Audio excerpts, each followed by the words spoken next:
Lovely. Well, good evening, everyone. Thanks all for coming out on this awful evening.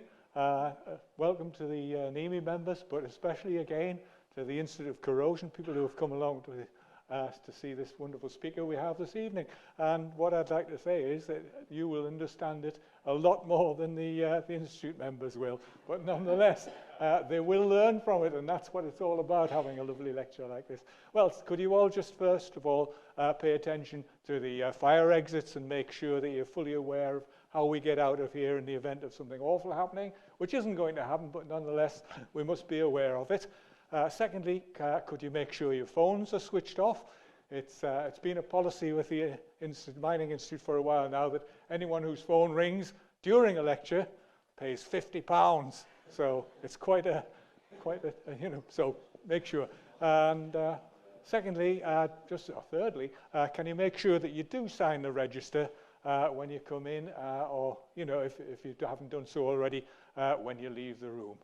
We do get a little bit of help from the Institute of the IOM3 for membership.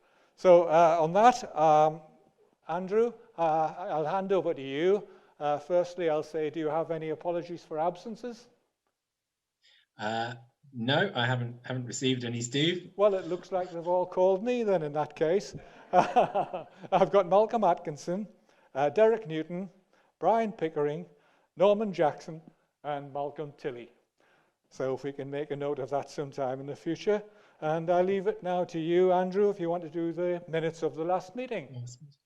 Brilliant. Well, thank you very much, Steve. I'm very sorry I can't make it here this evening. I don't particularly want to run the risk of what happened last week of getting home at 3 o'clock in the morning via a road replacement bus service via somewhere called Hitchin. So we won't take our lives in our hands this time.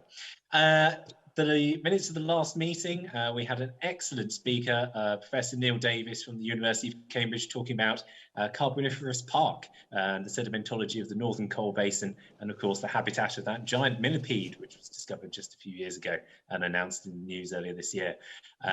Excellent attendance, loads of views on YouTube, and some fantastic questions. So hopefully we can take this as a true record of the meeting, Steve. Yes, we can indeed. That's seconded by David Bell. Lovely. Thank you very much indeed.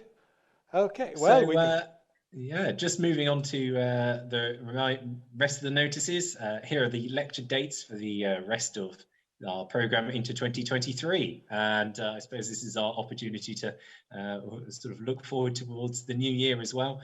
Plus, we're hoping to have a few additional lectures here and there, as well as our young persons lecture competition in partnership with IMMM. And if anyone under the age of 28 is interested in joining this, please check out the details on our website and other socials channels. Be excellent to have loads of entrants from the corrosion industry, because of course they also deal with a range of interesting materials.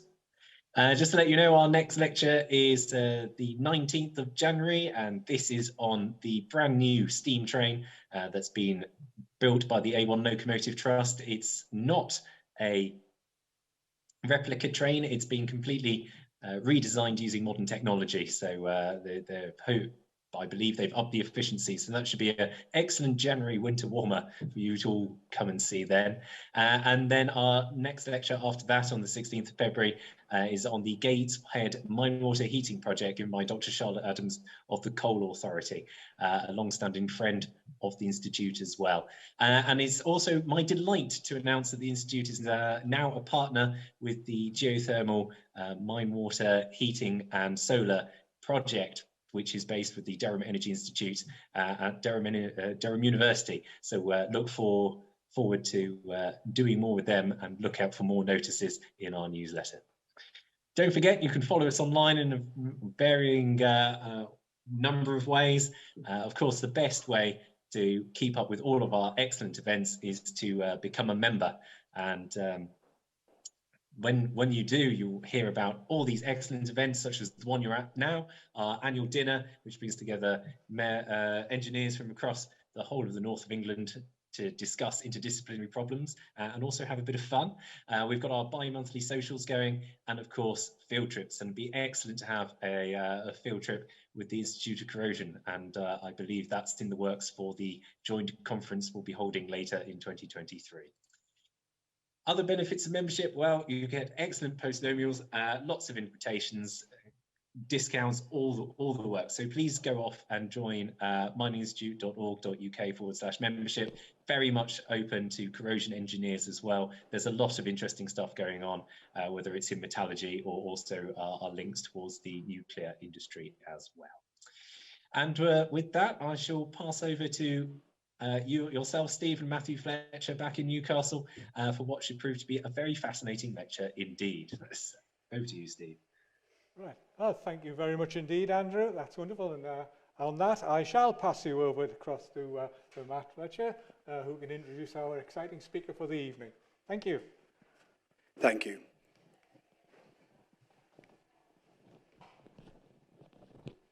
We're going to switch the presentation. Anyway, I'll just introduce myself. My name is Matthew Fletcher. I'm chair of the North East branch of the Institute of Corrosion. I became chair after the untimely death of Lee Wilson in October this year.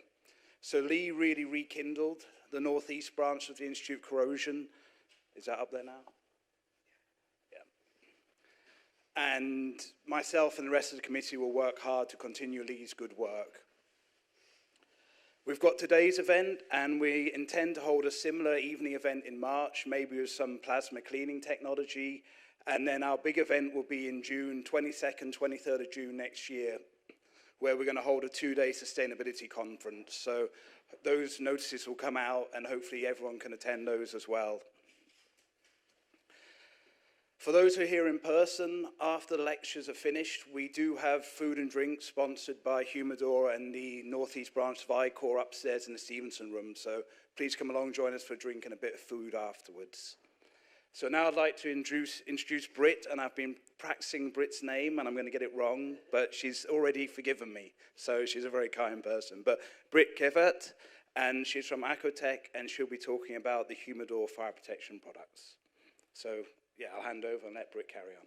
Yeah, okay, thank you. I'll just skip a bit. All right, so first of all, thank you all for joining here tonight. So numerous, also for the people who are joining online. Really nice that we have this attendance tonight. So I will introduce to you Humidur Char. That's Acotec's passive fire protection coating. As Matt mentioned before, I am Britt Gevaert, so you pronounced it very well. I work as a project engineer for Acotec, based in Belgium. I would like to start this lecture with a brief introduction video. For the people online, I hope it also comes through decently.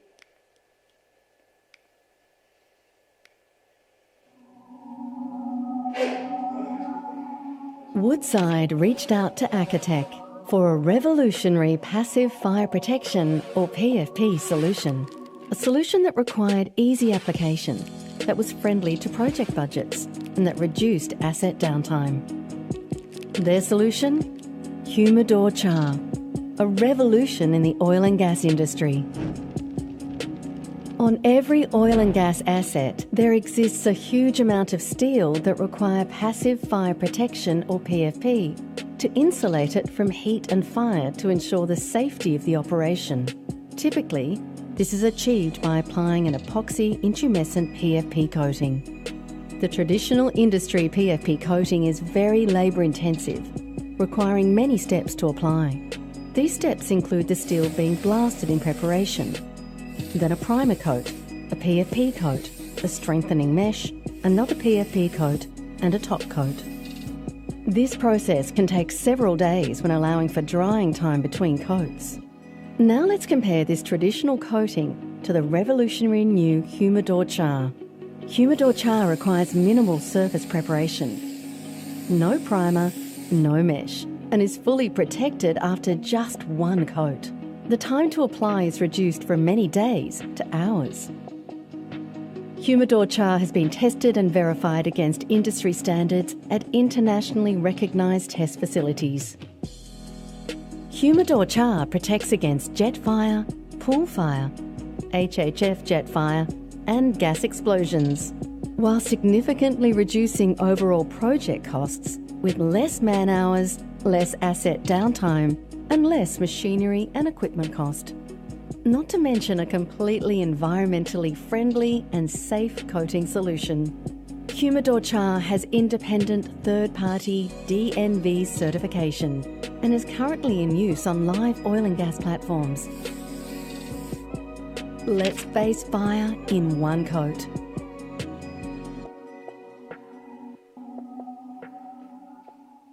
Yeah, so this video already gave us a brief overview about the topics we will discuss tonight. First, I would like to introduce to you Acotec, the company, and its Humidur coating range. Afterwards, I will tell you a bit more about the reason why Humidur Char has been developed and how the developing process has went. Then I will discuss some of the technical properties of the PFP coating product. I will also go in depth about the fire and explosion tests of this product. I have been heavily involved in this part as the project manager of the testing and certification of this PFP coating. I will also discuss some live projects. It might be a new PFP coating, but it's already extensively being used for almost 2 years now. And afterwards, we will also have a Q&A session. So I would kindly want to ask you to hold back your questions until the end of today's lecture. So first, I will introduce Acotec and Humidur. So Acotec is a company. It's located in Belgium and Aalst. That's where the headquarters are based. We have our Humidur anti-corrosion coating range that already exists for over 35 years. And recently, we have also developed a Humidur Char PFP coating. So as you can see, we are already active in quite some industries, such as onshore, offshore, renewables, marine, shipping, petroleum, etc. Now with Humidur Char, we also have passive fire protection coatings in our product range. We might be based in Belgium, but we are present worldwide. We have projects and clients in almost every part of the world, as you can see on this map. We also have partners in more than 20 countries spread worldwide. So in order to give clients and projects a bit more local support. Now I will introduce Humidur Char. So Humidur Char is an epoxy PFP coating. Right after the Piper Alpha event in 1988, a lot of PFP coatings were applied. A lot of these PFP coatings are now in need of refurbishment.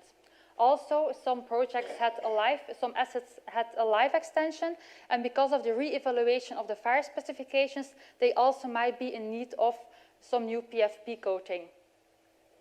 Humidur Char is an epoxy PFP coating. So on one side you have the lightweight cementitious PFP coating systems. We are a PFP coating on an epoxy basis. So this means it will protect against fire by intumescing. It will increase in volume 3 to 5 times more or less. And in this way it will insulate the steel structure underneath. And in this way people have more time to escape from an event of fire. So Humidur Char does not only protect people, but also assets, especially onshore, and it can also protect against different fire scenarios, which we will discuss later in this presentation. Why has Humidur Char been developed? It was actually a question from one of our clients, being Woodside. Woodside is the largest independent oil and gas company of Australia. They already extensively use our anti-corrosion coatings, and they had a couple of PFP scopes coming up. You can see the 2 main scopes right here, the Goodwin Alpha offshore platform and also the KGP onshore gas plant. They had PFP scopes, but as they know, by using traditional systems, PFP scopes can have quite an impact on the asset operations, on the duration of the project, etc. So they wanted to explore the option of having a new innovative PFP coating to address these PFP scopes. In this way, they wanted to reduce the downtime of the project, and also they wanted to have a more efficient application by a simplification of the system. In this way, this all leads to a significant cost reduction of the projects, and all of this without compromising the safety, of course. And so it happens, mid-2018, Acotec took up the challenge and stepped into a joint effort with Woodside. We started to develop the PFP coating. Of course, this was and still is our only PFP coating and our first PFP coating, so it didn't really have a lot of experience in the business. So therefore, we were guided by a senior expert from Tornato Mazzetti, who is also present here tonight. And he guided us with the testing and certification of this product. Why did Woodside reach out to Acotec specifically? That's because they already see the benefits of our anti-corrosion coating. Our anti-corrosion coatings under the brand Humidur are known for being applied directly to the steel without having to use a primer. And they are also known to be compatible with minimal surface preparation, ISO 8501-1 ST2, so by means of hand and power tools, and all of this without really decreasing the durability of the scopes and of the coatings. So they reached out to us, they asked us, can you design a PFP coating, something similar to Humidur FP with the same properties? As most of you will know, this didn't exist yet, so it was quite a challenge, but we were very happy to take on this challenge. And a couple of years later, early 2021, we had the system fully tested and certified.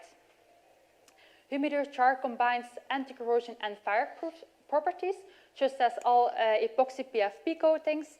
And like a lot of people will know, you cannot just enter the market with a PFP coating. You need to have the PFP coating subjected to a very extended test program. You need to have all the required certifications and paperwork to be able to be specified on a project. So we subjected Humidur Char to immediately a very extensive and extended testing program that was carried out in Norway. Most laboratories for fire tests are situated in UK and in Norway. We have done the ballpark of the tests in Norway. Here you can see a bit more the team who was involved in this development process. So I already discussed Humidur, Acotec, the company based in Belgium where I work for. Then Woodside also stepped into this joint effort. They had a request for the development of this PFP coating. Then we also have Equinor, previously known as Statoil, the Norwegian oil and gas company. They are partners in technology with Woodside, so these also were involved in the testing and certification. They also witnessed some of the fire tests, and they also are interested in this product and followed the certification process. We have done the tests in two renowned test laboratories in Norway, being Gaxcon and RISE. Also, like I mentioned before, we had the guidance and expertise of the senior PFP SME from Tornato Mazzetti, and also DNV has issued the type approvals. We didn't just reach out to them after the tests. Even before we applied one single test specimen, we already talked to DNV because there were no type approvals yet for PFP coatings being certified on SC2 or without a primer. So we talked to them like, how do we need to approach this? We want to be sure we tick every single box along the way to be sure we end up with the required certifications at the end of the testing program. Because of this innovative PFP coating, we also wanted to be sure that every single test specimen was inspected independently. So therefore, we hired 3 independent NACE Level 3 inspectors. You might know some of them. David Bailey was one of them, and also Aaron Adams. So they checked if the surface was really prepared in accordance with the specified surface preparation standard, and they also put everything down in ITPs and CIRs. Now I will discuss some of the innovating properties of our PFP coating system. I would say this is the most interesting slide of the whole presentation. On the left, you can see the traditional epoxy PFP coating systems as they exist now. So first you start with a full blast of the steel substrate to optimal surface preparation, a full blast to ISO 8501-1 SA2.5. Then you need to apply a primer. Then you apply a first PFP coat. Then you need to apply a reinforcing mesh. There are pool fire coatings that don't require the mesh, but the majority of epoxy PFP coatings will require a mesh to protect against a jet fire. Then you need to apply a second PFP coat, and then you apply a top coat at the end So this means we have steel optimally prepared with 1, 2, 3, 4, 5 layers on top of that. We will now have a look at Humidur Char. As you can see, the primary surface preparation can be ST2. So you can prepare the surface, the full surface of the project, by means of hand or power tools. And then you just apply one coat directly to the steel. So we don't need a primer. We don't even have a primer in our coating range. And you don't need a mesh, not for pool fire, not for jet fire, and even not for high heat flux jet fire. So that's it. You just prepare the substrate and then you apply one coat directly to the steel. Hence our tagline, let's face fire in one coat. Also interesting to know is that DNV has type approved our product exactly as how it is represented here, without a primer, on ST2, and without a mesh. Also, we are not only approved on top of bare steel, we are also approved by DNV as refurbishment of a traditional epoxy PFP coating. They cannot issue a type approval for this because that doesn't exist for duplex systems. We were also the very first ones, I believe, to really test this and have this certified by a class society, but we still have a DNV DVR, design verification report, for this kind of test. Now I will discuss a bit more in detail all properties of the coating system. So as I mentioned before, Humidur Char protects against corrosion and fire in one single coat. The application is in one single coat, so this means you don't require a primer, don't require a mesh, you just apply directly to the steel. This also means there is no overcoating window you need to respect. There is not a possibility of intercoat contamination, which can cause interadhesion problems, etc. So you just apply the surface, you apply one coat, and the project is basically finished. So this is a very easy and straightforward application. We are also approved on top of minimal surface preparation. All test specimens have been prepared in accordance to ISO 8501-1 ST2, but of course ST3 also is possible then. So this means you don't require to grid blast the full substrate. This can also reduce access. You might not need the full scaffolding you would need otherwise. You can just apply some parts by means of rope access as well. Also, it's much safer. On some ATEX sites, you cannot even grid blast. So in this way, we also facilitate this, and you don't need to encapsulate the grid, of course. So in this way, we significantly reduce the coating application cost. Application can occur by trowel, spray, or the extrusion tool. What is the extrusion tool? That is an adapted spray system that eliminates wastage. Now, also a very important aspect of Humidur in general is the environmentally friendly properties. So our Humidur anti-corrosion coatings, they are completely solvent-free. They are 100% solids. Well, this is also the case for our Humidur Char PFP coating. It contains no solvents, it's 100% solids, and it doesn't contain any VOCs, volatile organic compounds. This is more or less the same as all traditional epoxy PFP coatings. They also contain zero or little VOCs. The main difference with Humidur Char and the traditional epoxy PFP coatings would be the fact that Humidur Char also does not require any solvents or thinners during the application. It's even not allowed to use them. So in this way, it's easier to meet local HSE regulations, and also it eliminates immediately a lot of possible coating failures, which are related to the solvent being inside of the coating. There is also, of course, an improved safety during the application. Also, one of the key properties from Humidur coatings is the wide application window. So our Humidur anti-corrosion coatings facilitate a relative humidity up to 95%. We also have this for our epoxy PFP coating Humidur Char. Also, water streaking is not detrimental during curing or after the coating is being cured, so it's not detrimental to the overall performance of the coating system. Humidur Char has also been designed to be very user-friendly. It has pre-dosed kits, so just one pail of component A, one pail of component B. You just mix them together. You don't have the risk of any mixing errors or to have the incorrect mixing ratio. We also offer various kit sizes. We have small 4 kg kits for spot repair. We have 20 kg kits for perfectly suitable for offshore. And we also have large barrel kits of 200 liters for very large volume projects. We don't only offer technical support by Acotec, we don't only offer coatings by Acotec, but also technical support. So this means that every single person that applies Humidur Char need to be trained to be able to apply this coating system. This can be done by Acotec or by one of our partners worldwide.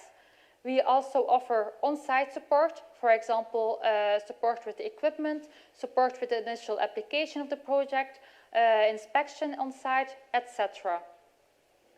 Also good to know is that Humidur Char has a shelf life of 2 years, and that it has been designed to specifically be compatible with standard anti-corrosion pumps, such as Graco XP70, Graco XM70. So in this way, you don't need to have the very space-consuming, expensive and complex PFP pumps. This is a first image of a real-life application of Humidur Char. As you can see, this application has been carried out by means of RopeXs, so it was a very easy and straightforward application in this way.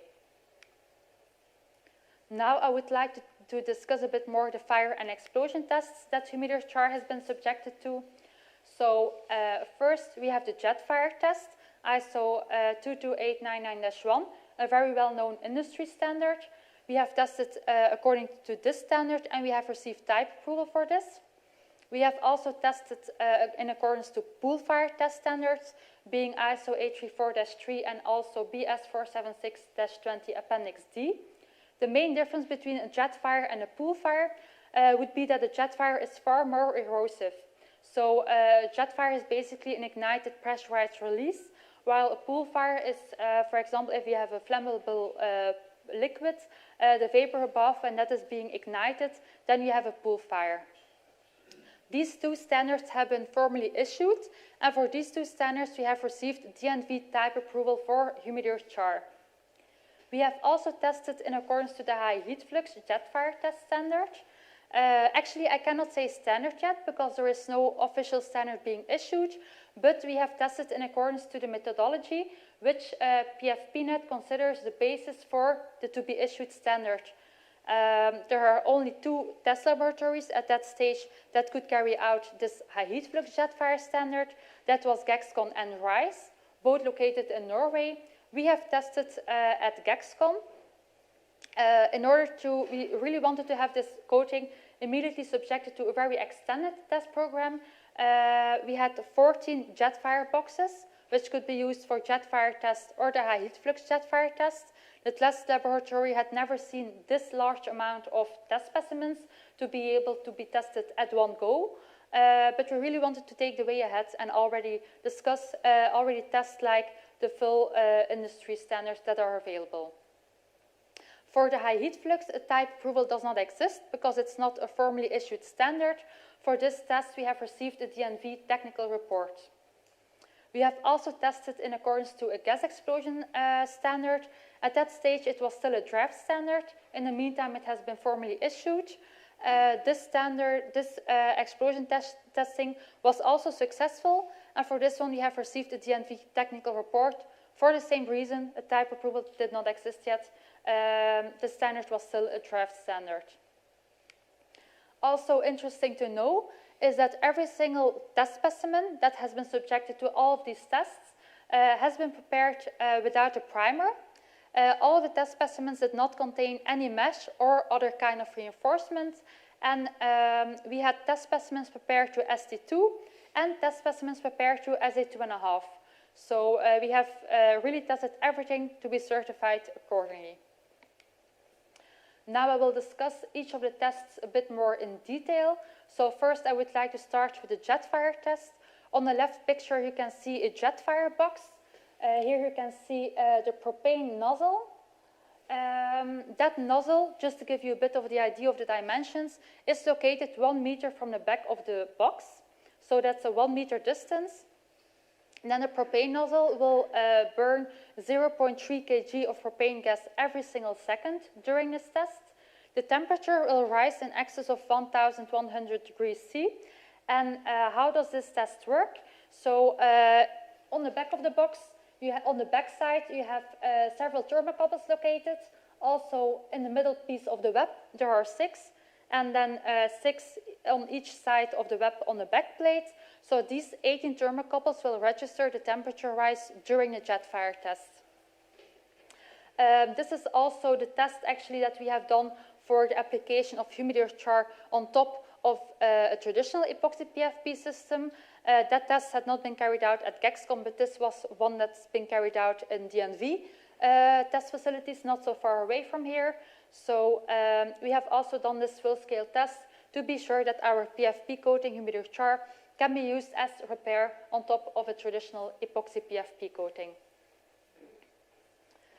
So that's this test. Now I will show you a brief video.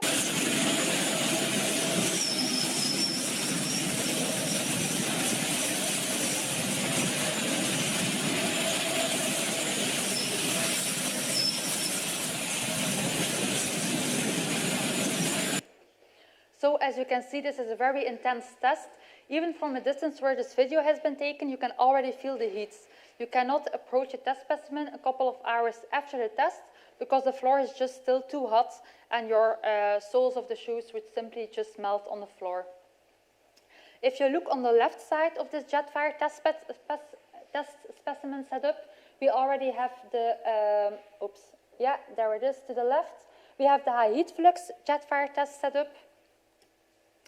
As you can see, this is exactly the same setup, exactly the same propane nozzle, the same propane flow.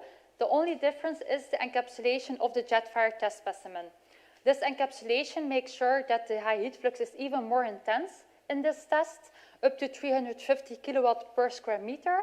And this is a test that I mentioned earlier. It has not been formally issued yet by a standard. This is based on the methodology from PFPNet. Then this is an example of a pool fire test.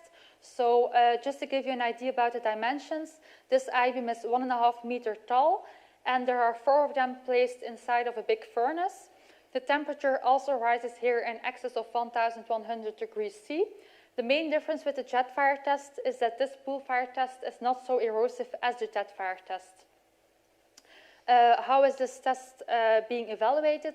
So first we have the I-beam that has been surface prepped according to ST2 or SA2.5. Then the test laboratory, they drilled small holes in the I-beam and they mounted several thermocouples inside the I-beam. And then you have coated it with Humidur Char.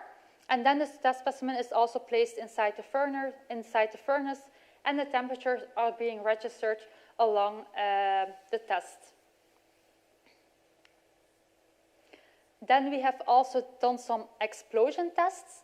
You could wonder, why do you test in accordance with explosion? We're talking here about the passive fire protection coating. Well, the reason is a lot of fires are being caused or are preceded by an explosion. So of course we need to make sure that the PFP can withstand the explosion to protect against the fire afterwards. So here in the module you can see 2 I-beams being horizontally mounted in the explosion module. These are being coated with Humidur Char. And then the pressure is being built up by propane gas inside the model. And then we have the explosion. I will show you a video.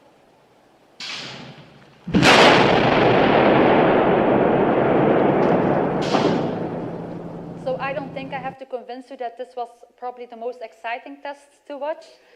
How is the test being evaluated? It's just a visual inspection. They just visually check, is the coating not charred, is it not delaminated, has it not been cracked, etc. We have also put test specimens, again, prepared in accordance to ST2 and SA2.5 in this test. I will show you an even nicer video. It's a slow motion video of the test. So you can see there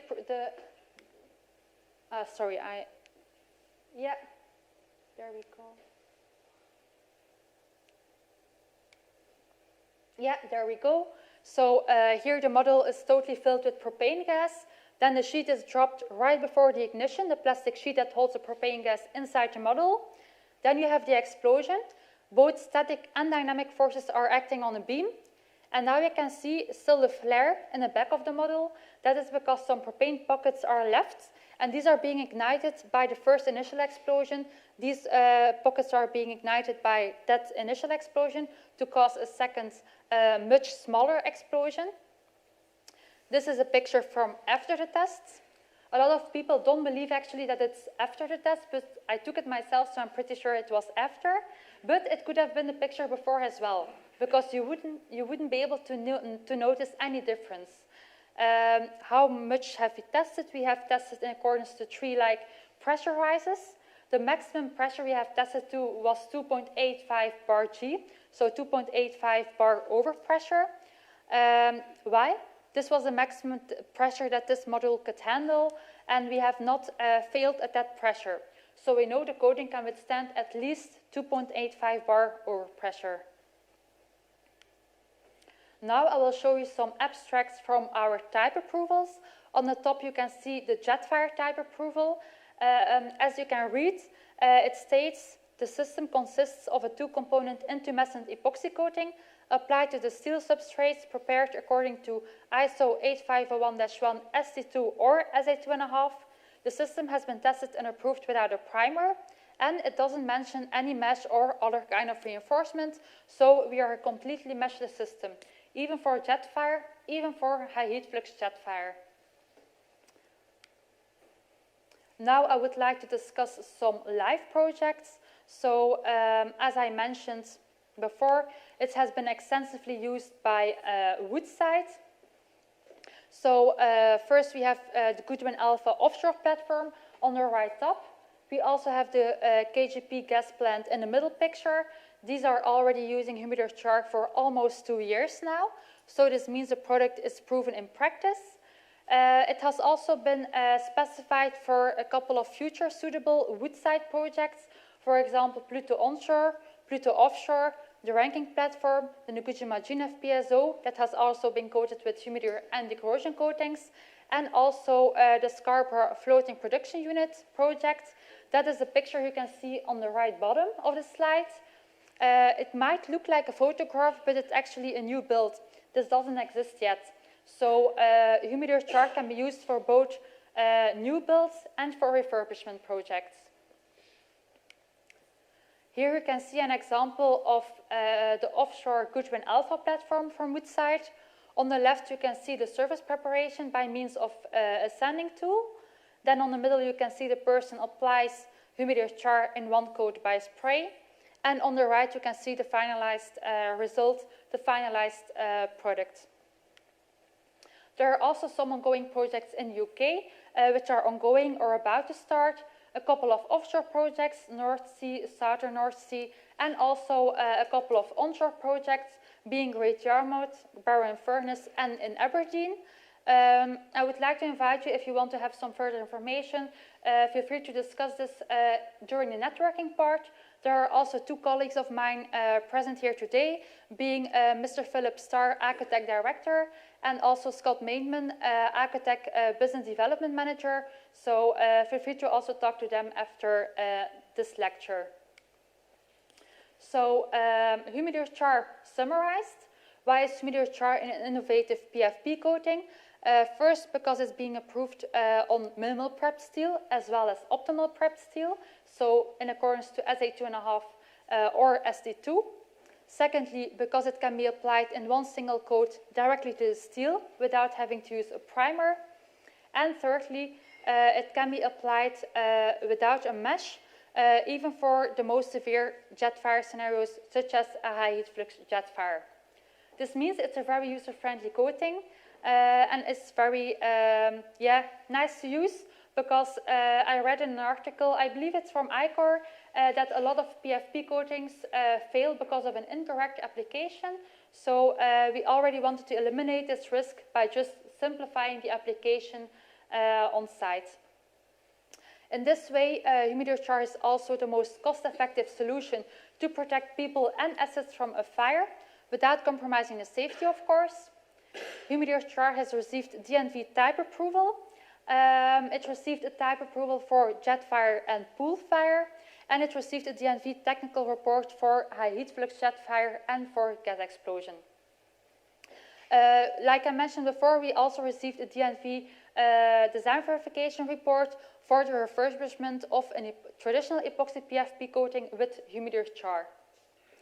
Humidur Char is being developed and manufactured by Acotec. All the production happens in the facilities as in Belgium, so we have a full overview about the QC of the product. Now I would like to go over to some questions. First of all, I would like, before we jump to the questions, I would like to thank ICOR and any IMME for the opportunity of hosting this lecture. We are very glad for this. And I also want to say special thanks to Lee Wilson. I met him a couple of times online. Unfortunately, I did not have the opportunity to meet him face-to-face tonight, which I was really looking forward to. He was a great drive for pushing innovation, and he took the initiative for this lecture, so I also want to thank him for that. Now I would like to invite you to ask any questions. Thank you. If you raise your hand and I'll bring the microphone round. I'll go first. Can you speak into the microphone so people online can hear you? If you speak out loud, people online won't be able to hear you. So. Right, so welcome to the Lion's Den. There's one or two experts in the room. I won't call myself an expert, I'll call myself a trainee still. Thank you. So my name is Peter Scott. I work for PPG. I'm a fire protection person, shall we say. My question is, you went through certification for fire, etc., etc. And as this is an ICOR event, do you have any certification? And I took a sneak peek at the website and the data sheet, and you're quite clear about how long you think the product is going to last for durability. Yeah. Have you carried out standard durability tests? And I did notice Equinor in there. Yeah. And Equinor would obviously want to have a NORSOC system. Yeah. And if you haven't got a primer, how did you pass a NORSOC system? We have tested in accordance to NORSOC M501, System 5A. So we passed the aging and durability test for that, and also the fire test of the NORSOC standard. So System 5A requires zinc-rich. Yeah. It's 60 microns. I can't remember the thicknesses. Yeah. It requires, I think, 25 microns of a tie coat, and it requires the PFP and no top coat, of course. Yeah. And so did you test it as a System 5A or as an amended System 5A? We tested it as an amended system because we want to be honest.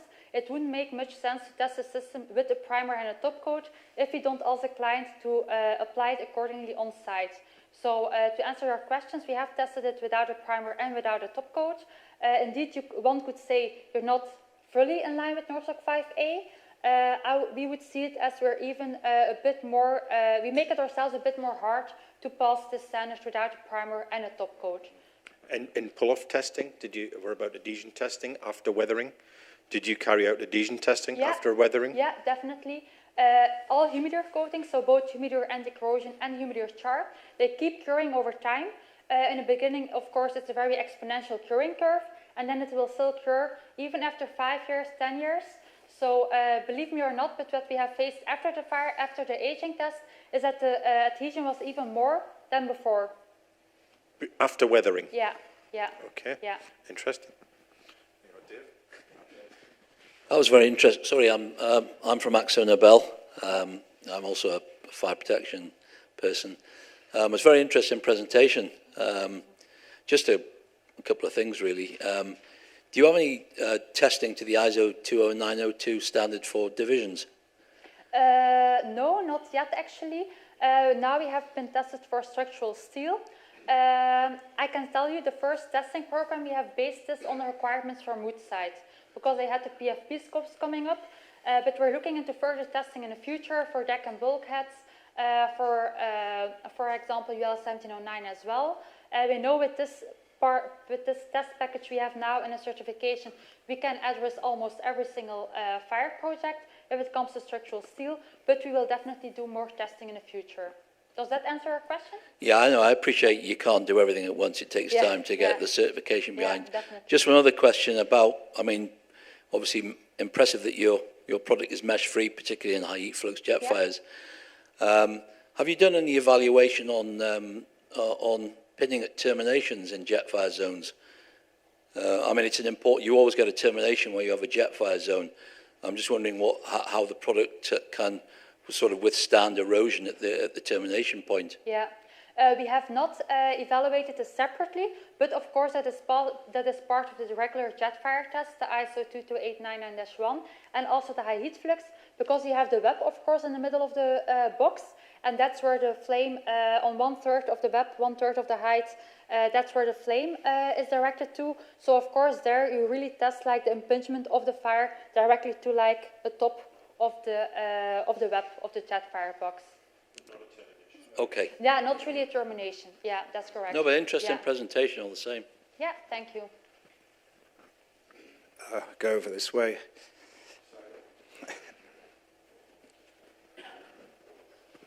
I think we'll move from the AXO fireproofing people to the ex-AXO fireproofing people.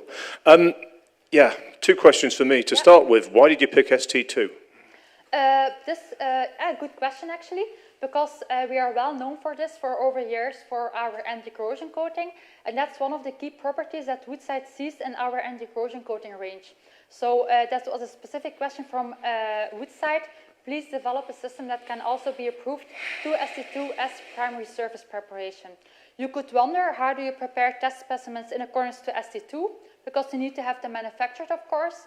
Well, it was not that easy, I can tell you. We sourced steel that was already weathered, and was laying somewhere to be grit blasted and be reused again. We hold it back. We reused that weathered steel to really construct a jet fire box. Same for the I-beams. We have I-beams manufactured. We sweep blasted them to remove the mill scale. Then we poured them with some seawater, and we put them at the Norwegian coastline for a couple of months. And in this way, we were able to have ST2 test specimens for this test. It doesn't really maybe answer this is the question, how did we achieve it, but why?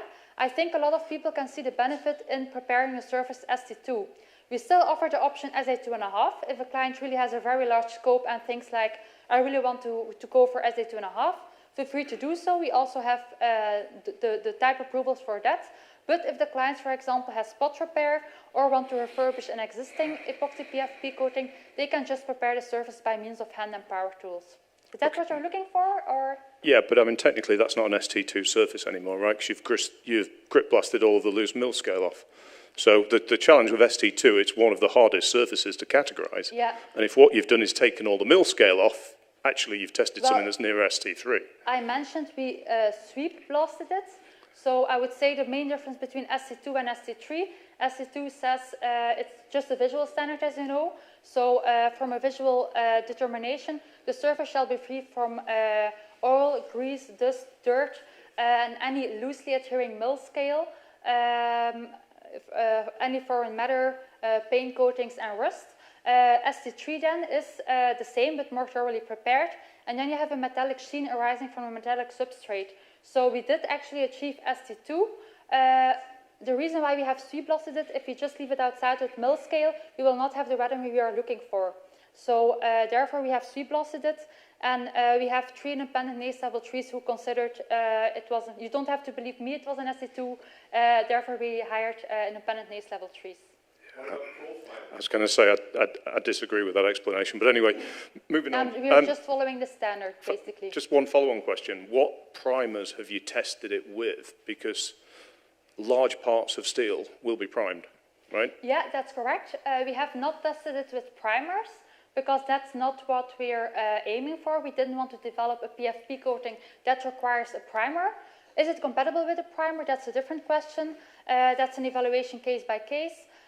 What people can do, if for example you have a new build in the shop and you want to have a tie coat, they can just use a very small layer of Humidur Char as a tie coat to protect the steel.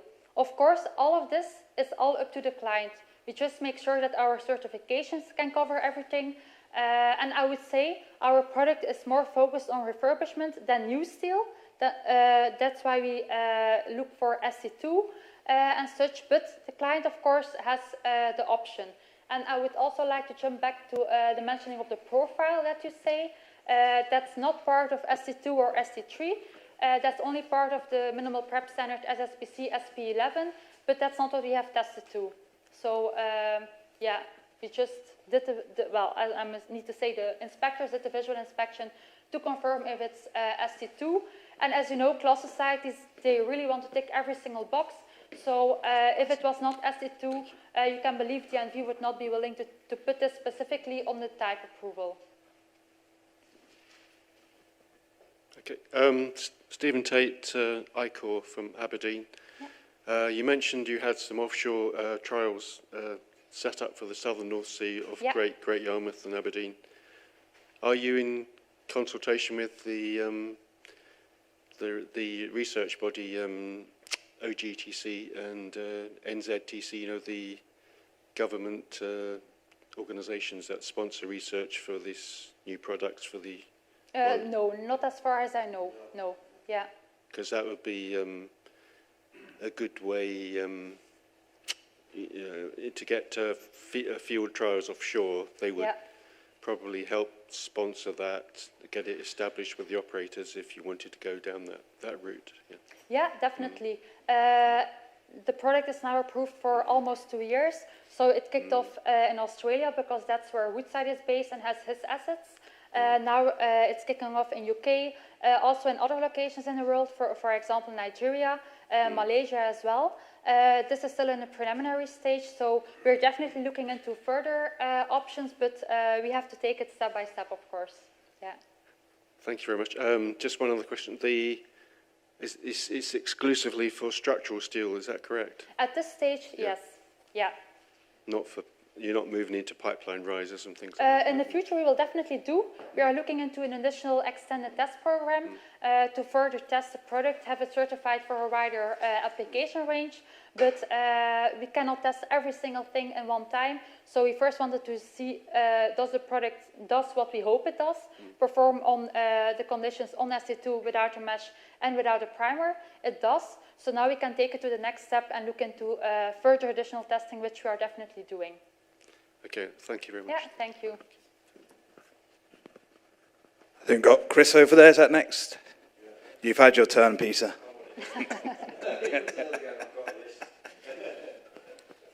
No, first of all, Brett, very informative presentation. My question is very much around the application, to be honest. I'm a little bit struggling on this 20 times more productive, and then this talk about ST2 and mechanical clean surfaces. How do you get around the halves issue? Hand and vibration arm. Given that an operator can only use a vibrating piece of equipment for a given period of time, and then after that given period of time, that guy is on light duty. So how do you come with it 20 times more productive, given that somebody's got to use vibrating equipment? That's actually a value that comes from Woodside. They have established this video. So I can direct you to Travis Bench, who was the project manager on behalf of Woodside for this joint effort in the development. So feel free to talk to me or give me your business card after this meeting, and then I will bring you in contact with him if that's okay. Can I interject this one just to respond to that as well? First of all, I have to apologize for any of your calls, so like my voice isn't obviously reflected. We'll meet again, Phil. Okay. Chris, Woodside, was a good question. Woodside also wanted, the various contractors wanted the value product to set up a norm system, independently verified by DMV, independently inspected by independent inspectors also, set up a structure, 8 beams, I-beam, one side with the standard Char system, compare their system with the carried field process, and that's how they came to the valuation. So what actually was 20 times. This is independent evaluated by Woodside independent. But it's not really, let's say, the test doesn't have any validity, given that you wouldn't blast a small area. You mean, all PFP manufacturers allow surface preparation, minimal surface preparation, ST or ST3, for a metre squared. Yeah. If you go above that metre squared, then that surface is going to deteriorate after a period of time. Plus, everybody's aware that the surface that you're cleaning can contaminate rust staining surroundings around you. The key thing to keep in mind is, so a lot of scopes where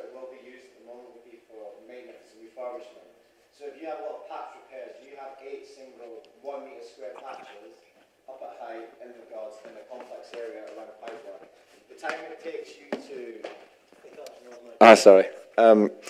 I'll go back. So what I was saying was that a lot of the work scopes that we would see right now, especially in the North Sea, would be patch repairs. So you would maybe have 8 individual 1 metre squared patches that you need repaired.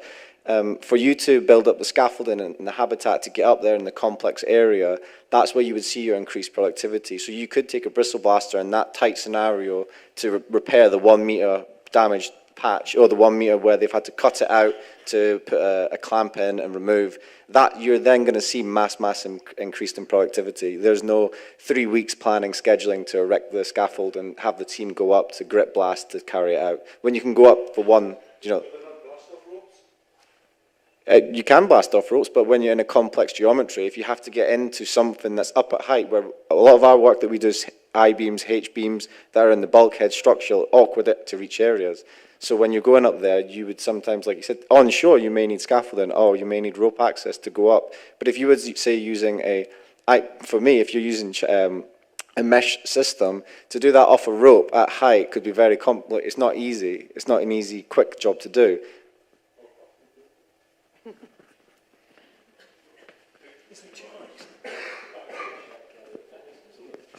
No, I'll keep it short, and let's not get into this type of debate. The other thing was, you mentioned an environmentally friendly system in the opening video. I would just like to ask the question, why are MSDS is not available on the website? Every other manufacturer, you can download an MSDS, review it, comment on it. Yeah. Humidur doesn't allow that, or Acotec doesn't allow that. It's not on the website yet. It's not. That's correct. It's not. But it's not like it's confidential or something. So I can send it to you after the meeting, no problem. You said that the last meeting we had, that I would get a copy of the MSDS, and I never received it. I don't think I got your email address.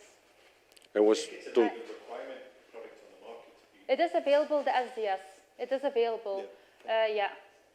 Anyway, that's me. Thank you. Which, if I can just go a bit more into depth into this, we supply the SDS if people ask for it. What do you think is like hidden in the SDS that it's such a concern, or it is? I believe you have formaldehyde in it, which is cancer. It's a carcinogenic product. So you talk about an environmentally friendly product, which contradicts the whole.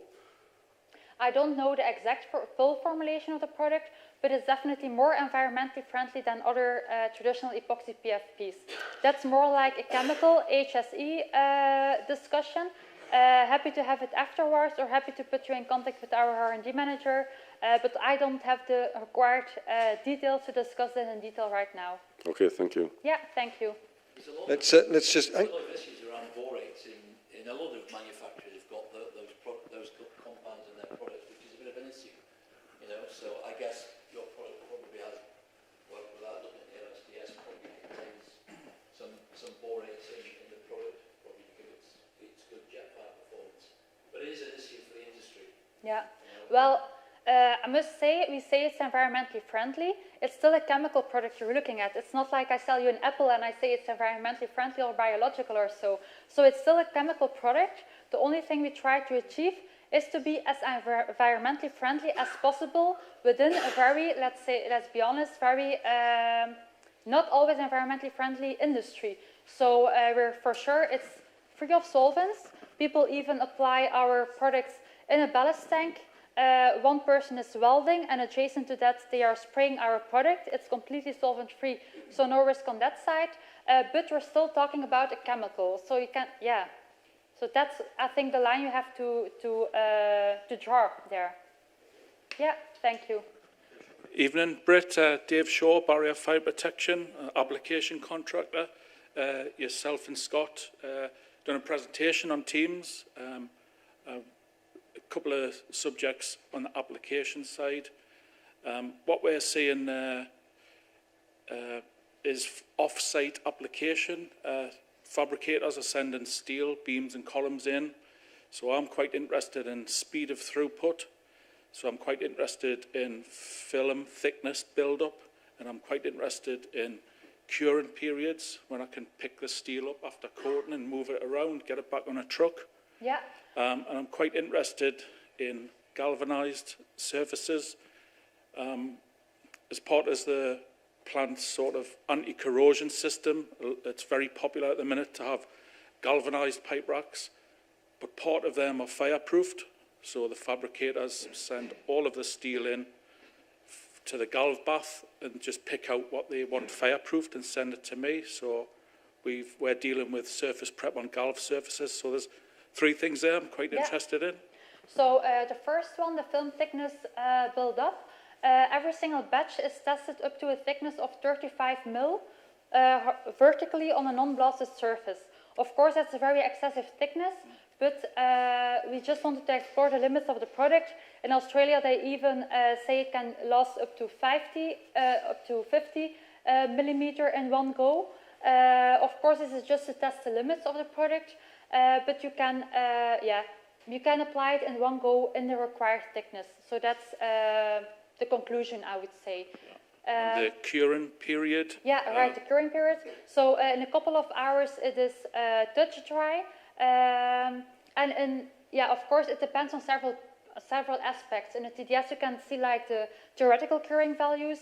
It will depend on the ambient temperature, on the thickness as well. It's an exothermic reaction. So the thicker the coating, the quicker it will cure. Also on the ambient conditions, on the application temperature of the product. If you spray it, it will be much higher than when you travel it or extrude your product. So it will be comparable with other products if that's what you're looking for, but it's very hard, as you can tell, by the different influencing factors to say like that's the value you will always have if you cure the product. Yeah, there's ambient conditions have thickness, influence. Product temperature. A lot of products we're seeing they're very predictable in that, you know, at this thickness there's some guidelines, and you do. Some products have a short DO value, which is a guideline for moving or curing. Do you have anything of that? Short D above 45 millimeter, 45, no unit after it. Short D above. Quite plastic. Sorry? It's quite plastic in comparison. That's a very low value. That's just to say, then it's safe to move the product. Okay. When it's cured, we see the short D value is between 60 and 70. Okay. Yeah, so more or less in the range of traditional epoxy PFPs. Thank you. Galvanized surfaces. Yeah, your third. I remembered your third part of the question. We have not been certified for this yet. At this stage, we're only certified to be applied on steel substrates, not galvanized substrates. Okay, thank you. Yeah, thank you. Steve's got a question, have you, Steve? No. Oh, sorry. Yeah, so on behalf of David Belfield, does the Superior iOS 8501-1 SA 2.5 provide any benefits to performance or longevity of the product as opposed to the minimum ISO 8501-1 SI2? Yeah, you will always have a longer durability on SA2.5 prepared surfaces. That's why SA2.5 is, of course, called optimal surface preparation, while SC2 is minimal surface preparation. Although what we see with our anti-corrosion coatings, and Humidur Char uses the same resin as the anti-corrosion coatings, etc., is that the durability of SC2 prepared substrates passes a lot of the standards that are actually specified for SA2.5. So I would say we really are very high in durability for SA2.5. We even give product warranties up to 30 years, just on behalf of Acotec, something we're confident in the durability of our products. For SC2, that will of course be a bit lower, but I feel confident to say our SC2 prepped surfaces and durability can compete with other epoxy manufacturers SA2.5. A couple more questions? Yeah. Yeah, it's, well, a brief one as well. You mentioned new build, and this is probably related to your question, Chris. Would you really tackle a new build project with hand application? I wouldn't. I would blast, but it's not me who will need to specify it. It's totally up to the client. Yeah. The only thing we want to do is give the client the option to opt for SA2.5, perfectly possible and certified, or SC2. So I would just say we offer both. So Yeah. client can just pick and choose whatever he prefers. Yeah. I also notice a very nice slide demonstrating your approvals around the globe. And I noticed Saudi Aramco listed there. Do you manufacture in Saudi Arabia? We don't manufacture there, but we have passed it. So just to be clear, that's a roadmap for Humidur in general. This was at the part Acotec and Humidur. We are not in Saudi Arabia yet with Humidur Char, but we are with Humidur FP. Humidur FP, our anti-corrosion coating, has passed the Saudi Aramco approval process. So basically Norstock System 7, but more extended and more severe. So not for this product, though? Not for this product. Yeah, okay. That's correct. Thank you. Yeah. I might draw the questions to a close there, if that's okay. So we'll finish off the meeting. You're going to do some work with Andrew? Yes, indeed. Thank you. Yeah, thank you. Thanks, Britt. Right, I think, as I said earlier in the before you actually started speaking, that the members of NEMI would find this very, very interesting. I think I've got to say they will have, and it's left them a lot to think about. And I was really, really, amazed at the level and the complexity of coatings, which is something as I, as a layman, have learned a lot from. But nonetheless, anyway, thank you very much. My pleasure. Yes, and David, can I call on you now to give a vote of thanks on behalf of us all? Did Andrew want to say something? Is Andrew going to say anything? Not at this stage, I don't think. I see. Oh, well, heavens. Andrew, would you like to say something? No, I'll go at the end after the vote of thanks. Right, good, thank you. Britt, thank you very much. I know, as Peter quite rightly said, you're entering into the lion's den, but a very interesting talk and thankfully a really good discussion afterwards. Yeah. And that's what it's all about, getting people to ask questions, to respond. So we really do appreciate that, and we also appreciate you've come a long distance to be with us this evening. So I'd like you all to thank Britt and her colleagues in the normal way.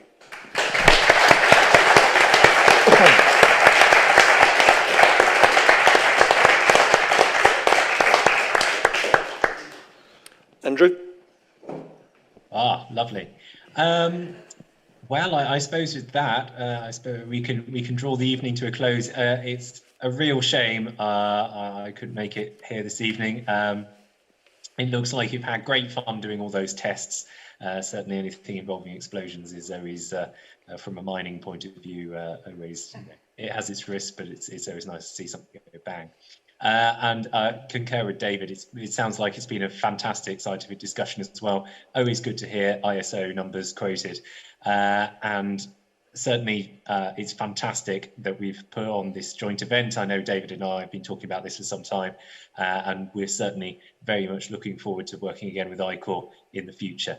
If only I was there to discuss all these intermittent chars and microstructures and all of that. But certainly to all of those who are there in the lecture theatre this evening, if this is your first time visiting one of our Institute's lectures, then do come back, do come along to our joint conference in June, and I'll look forward to meeting you all in person then. So with that, Steve, I think we can bring things to a conclusion. Thank you very much indeed, Andrew.